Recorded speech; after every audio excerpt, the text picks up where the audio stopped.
제가 없는 동안에 고생 많이 하셨을 것 같아요. 복잡한 상황에서도 업무를 잘 챙겨주셔서 감사드립니다. 우선은 제가 일반적인 말씀을 하나 드리고 싶습니다. 우리가 행정을 하다 보면 되게 공급자 중심의 행정 공급자 우리 중심의 사고를 하는 경향들이 많이 있죠. 근데 그 뭐 악의가 있는 건 아니고 오랫동안 일을 하다 보면 아주 자연스럽게 그렇게 되는 것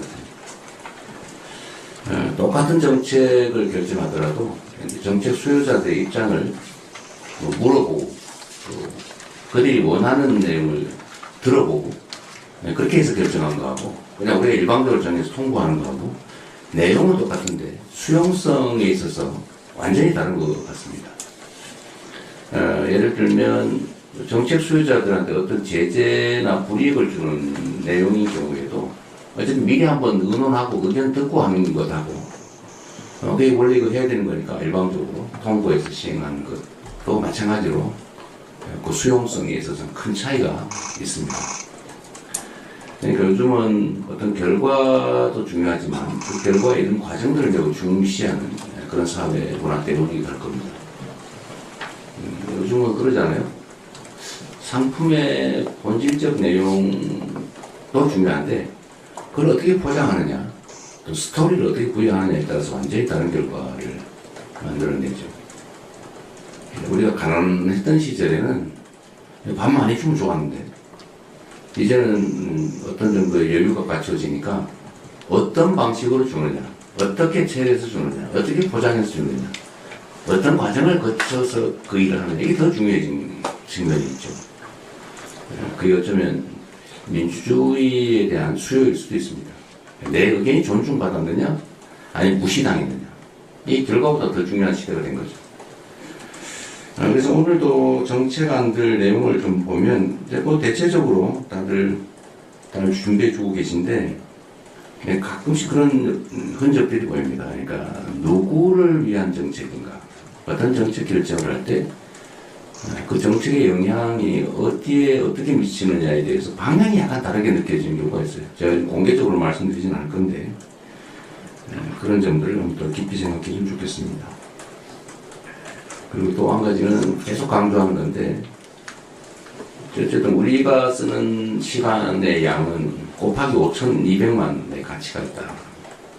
우리는 똑같은 일상의 일부일지 몰라도 우리가 하는 결정, 판단 이런 것들이 5,200만의 삶에 직접적으로 영향을 미치죠. 가끔씩은 국가의 운명에 영향을 미치기도 하지 않습니까?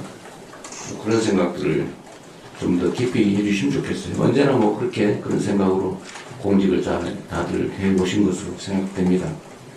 지금도 그러실 거라고 보지만 조금만 더 노력해 주시면 좋겠다는 생각이 들어요.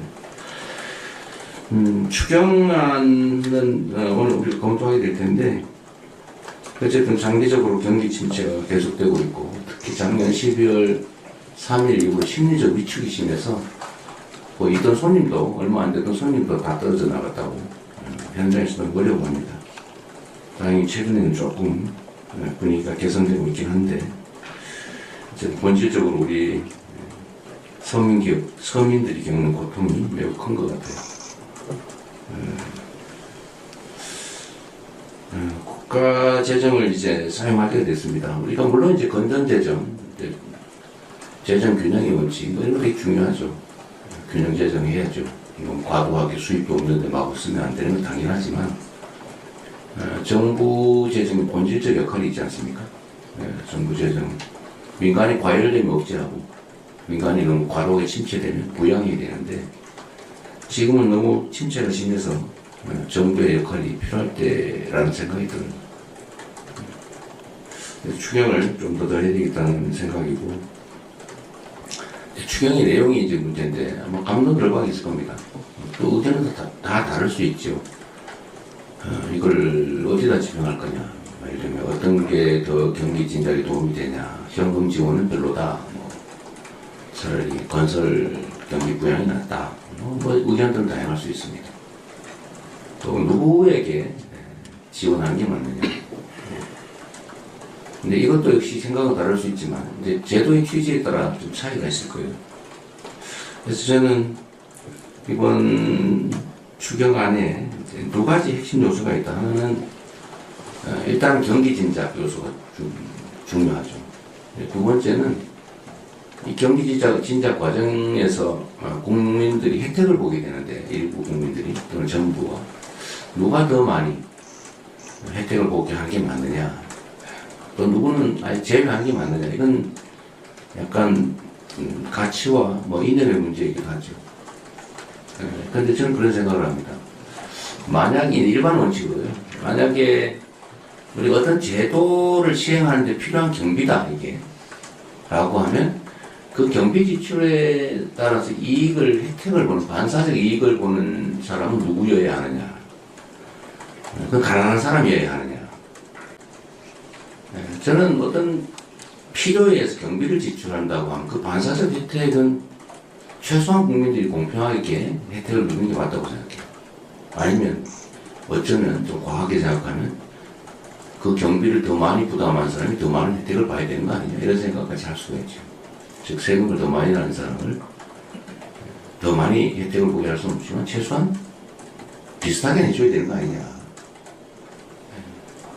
그런 측면에서는 평등한 기회를 주는 게 좋겠다는 생각이 들고, 또 한편으로는 모든 재정 지출은 어쨌든 직접적으로 이익을 주는 측면이기 때문에 가능하면 사회적 불평등을 완화하기 위한 저소득층, 또 어려운 사람들이 당연히 또 많죠. 그 두 가지 양면이 동시에 있는 것 같습니다. 그래서 이번에는 그 두 가지를 적절히 배합을 해서 일부는 소득 지원 측면에서는 저소득층 또는 소비 승수는 저소득층에게, 또는 그 외에 경기 진작 목표의 측면에서는 공평하게, 또 그 한편으로는 소비 승수를 좀 더 고려하는 그런 쪽으로 하면 좋겠다는 생각을 했는데, 기재부나 관련 부처에서 이런 점들을 잘 고려해 주신 것 같습니다. 이따가 한번 구체적으로 보기로 하고요. 한 가지는 좀 이런 거를 좀 관련 부처에서 신경 써 주시면 좋을 것 같아요. 이게 연간 민원 양이 제가 알기로는 한 1,000수백만 건 되는 것 같습니다. 근데 계속 늘어나겠죠. 근데 이 1,000수백만 건의 민원의 내용을 좀 들여다보면 중복 민원인 경우, 했던 것 여기도 하고 저기도 하고 막 이렇게 하고 있는 거죠. 또 반복 민원인 경우, 민원 내에서 처리 결과를 받았는데 불만해서 또 내는 경우. 근데 이게 막 쌓여서 너무 많아졌어요. 정부의 업무 처리 양도 늘어나고, 국민들의 불만도 크고. 근데 민원은 해소를 해야 되는데, 들어주든지, 아니면 안 되는 걸 명확하게 알려서 포기하게 하든지 해야 되는데, 계속 민원을 가지고 계속 반복하거나, 또는 중복되게 막, 중앙정부에 냈다가, 지방정부에 냈다가, 검찰에 냈다가, 뭐 행안부에 냈다가, 국민권익위에 냈다가, 아니면 방통위에 냈다가, 도대체 막, 시장 군수한테 냈다가, 뭐 그러잖아요. 이게 사회적으로 낭비가 너무 많습니다. 또 하나는 우리 국정이나 행정이라고 하는 게 우리 국민들로부터 권한을 위임받고 또 국민들이 내는 세금으로 국민들에게 필요한 일을 하는 것인데, 본질적으로.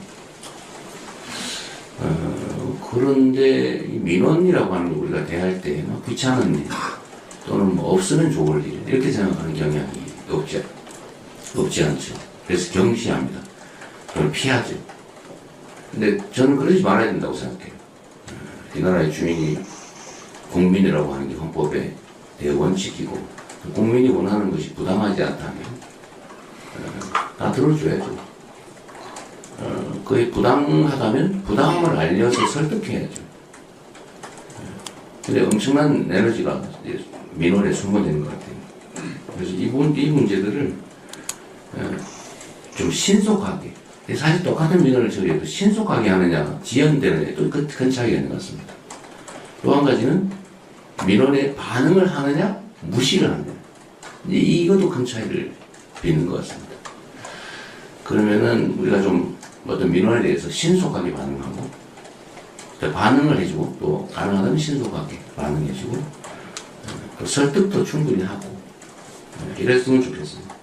그래서 민원의 총량을 좀 줄였으면 싶습니다. 제가 뭐 제 자랑하는 것 같아서 좀 그렇긴 합니다만, 제가 성남시장 첫 취임하던 첫 해에 무작위로 동네 동순신을 하면서 모았던 민원들이 있어요. 첫 해는 한 분량이 한 이 정도 한 만큼 됐습니다. 그래서 종이를 하나씩 나눠주고 다 쓰라고 했죠. 근데 제가 퇴임하던 해에는 요만큼 줄었어요. 다 이제 해소된 거죠. 미리 들어주기도 하고.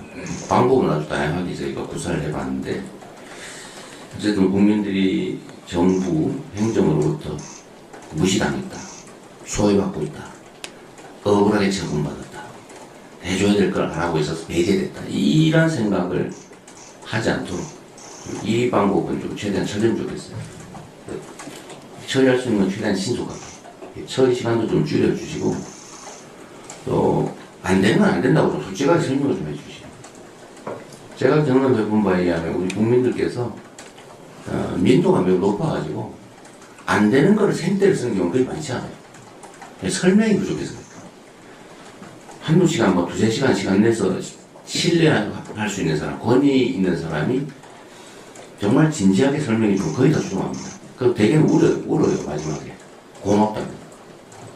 이거 미리 설명을 잘 해줬으면 내가 이렇게 몇 년 동안 끌려다니면서 생고생 안 했을 텐데, 다 뭐 될 것처럼 얘기해가지고 미루는 바람에 조금만 힘 더 쓰면 될 줄 알고 이렇게 휴가 내고 몇 년 동안 쫄수당이 너무 억울하다고. 그런 경우가 상당히 많이 있더라고요. 진지하게 민원을 대해주면 좋겠다는 생각 듭니다. 오늘 많은 안건들을 준비해 주셨는데 한번 같이 의논해 보시고요. 다시 한번 제가 없는 시간 동안에 큰 무리 없이 공부에 잘 임해 주셔서 감사드립니다.